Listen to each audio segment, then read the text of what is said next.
The Priory of the Orange Tree. This used to be a viral book from the early book talk era because of its amount of pages, as you can see with how thick it is. That's why I bought this book. I already had this book years ago. I was mostly interested because, again, with how thick it is and with the cover.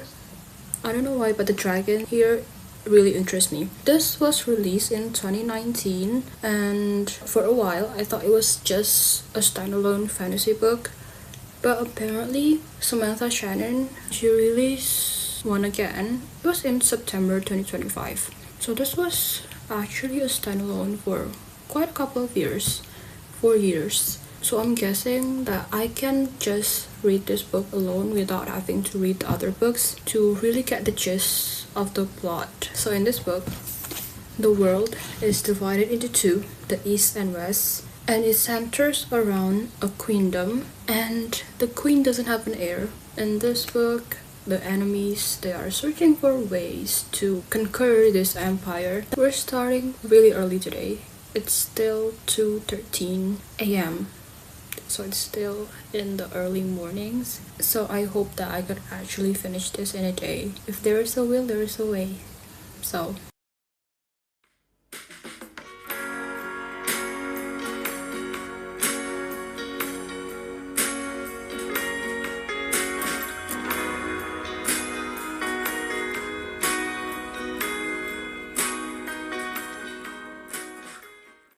I just had the greatest shock of my life. Right now it's 6:52. So I forgot when I was update. I think it was like 2 p.m. or something. But I officially started reading at around 3:40 a.m. ish. You know, I use an app to help me track my reading time. And usually I read books. Most of them were like 400 pages. And they took around 4 hours, which means that my reading speed is around 80 to 100 pages per hour. So can you imagine my surprise when I saw that this book took me around 40 pages per hour? And let's continue to the fact that this has 800 pages, and so it's said that I will continue this in 13 hours. Even after I have reached page 97, it's still going to take me half a day of reading. Yeah, so that's what I'm going to be doing today. Nothing else, apparently. You know, it was worse at the start. I had to read and also refer to the maps at the front for a numerous amount of time. And so the first time I checked my reading speed for that is going to take me around 18 hours. And so I was like, is there something wrong with this book, with the app, or with me?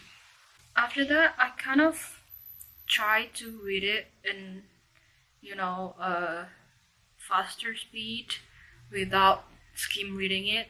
That's how we got to the 13 hours target. But because of that, I actually had to reread some of the paragraphs because I was so out of it. I was just reading without processing any of them. So far I have read this much, and it took me almost 2 hours. So I just fear what this day is going to become.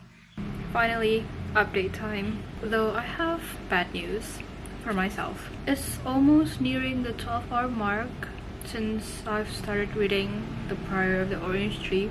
I have not even reached halfway yet.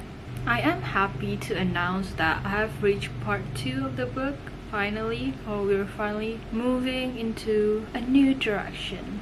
So far, the book has been lovely. The same with all of the other fantasy books. Of course, the world building is kind of confusing, but actually this one is actually one of the easiest, I would say. The world building here, it's the author eases us into it slowly, so that is nice. And if I wanna kind of explain the plot, I would have to If I can, I'm going to put the map on the screen so that I can explain it and you guys can clearly understand what I'm trying to say, because I can personally say that I'm not the best storyteller, okay, or the best summarizer. We know from the start that the world is divided into two, the West and the East. What really contradicts them is that the West, they despise the existence of dragons, while the East, they still live with them. Let's just say the dragons are part of their companions in fighting, in wars, and all of that.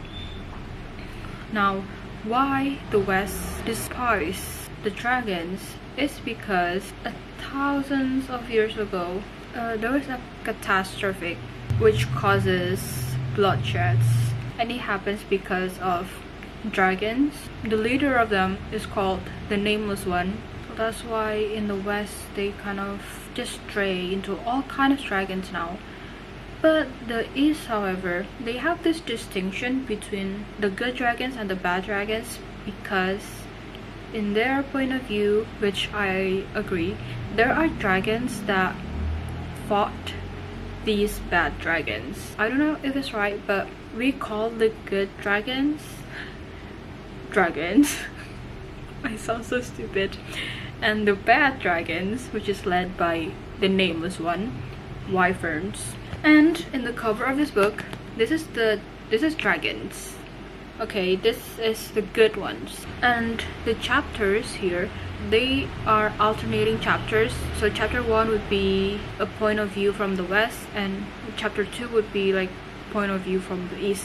But even in the East itself, we don't only follow one person but two, but the relations are going to be connected throughout the book over here, and it can already be seen from the early chapters. Meanwhile, on the West, we follow a girl named Eight. The interesting part in the West here, they are divided into actually many parts. We need to start from the north, which is the Queendom of Innis. So Eight, I totally forget what her official title is, but she basically tends to the queen there. So most of the perspective we get of the West is about the Queendom of Innis, the north. But Eight, she is not from the north, she is from the south. And then in between them is the Draconic Kingdom of Iskalin. This Draconic Kingdom of Iskalin, as you can tell from the name, I was also kind of already questioning it in the start. They worship the Nameless One, which is the bad dragons or the wyverns. Unlike the majority of the West divisions in this, that based on my short description alone, it gets kind of confusing, okay? We know that the Iskalin, the Kingdom of Iskalin, they worship the Nameless One, while the Kingdom of Innis, they worship the Saint. While the Earther, they worship the Mother. Their difference is in their religions. So even though the world is mostly divided into the East and the West, that's the main plot, the West, they are also divided because of their religious differences. I had such a hard time explaining that. I'm afraid that this would take me the whole day to finish it.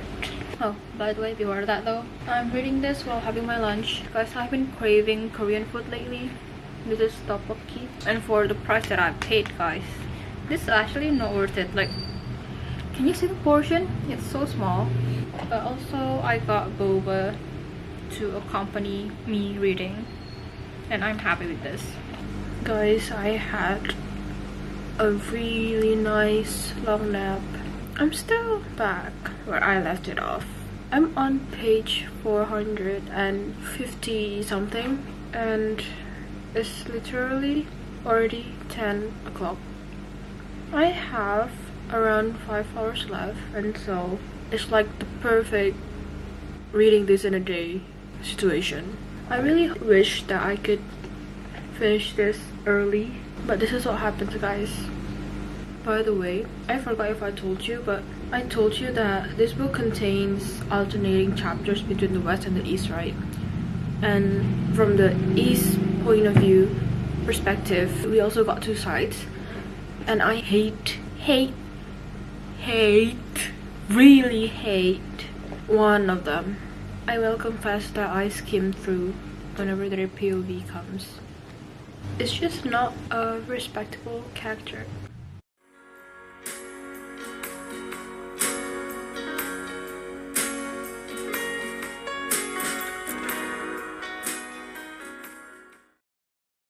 Currently it is exactly 2 a.m. and I'm finally on the last part. Part 6, the keys to the abyss. I'm starting on page 717, so there are less than 100 pages left, guys. This is going to be my last part. Let's go. By the way, part 5 was so fun. If I could compare it to the other chapters, that would be the best part. And I'm hoping that part 6 will be on par with part 5, so let's start reading again. Guys, it's happening. Oh my gosh, the final battle is finally happening. I have goosebumps. Like, I got the shivers. Guys, this is amazing. Oh, I keep getting goosebumps. Oh my gosh. Gosh. What is this, guys? What is happening?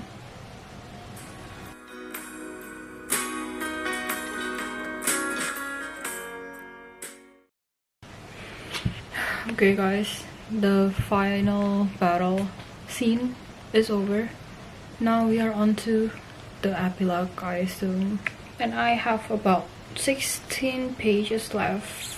And I am done with the Priory of the Orange Tree. Wow, that was a journey. In the end, guys, I read it for 11 hours and 3 minutes. And I ended up giving it a 4-star rating. I just have a love and hate relationship with this book, guys. Also, the ending, I don't know how to feel about it, but the book ends mysteriously. I know that, you know, there is a second book and that I could answer my questions, but I'm just so frustrated. I got the answers, but not the whole truth. So I finished it at 3:05. It took me almost the whole day to complete this.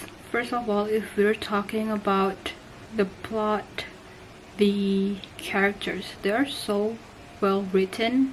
It felt so magical, but also the author is so merciless with the characters.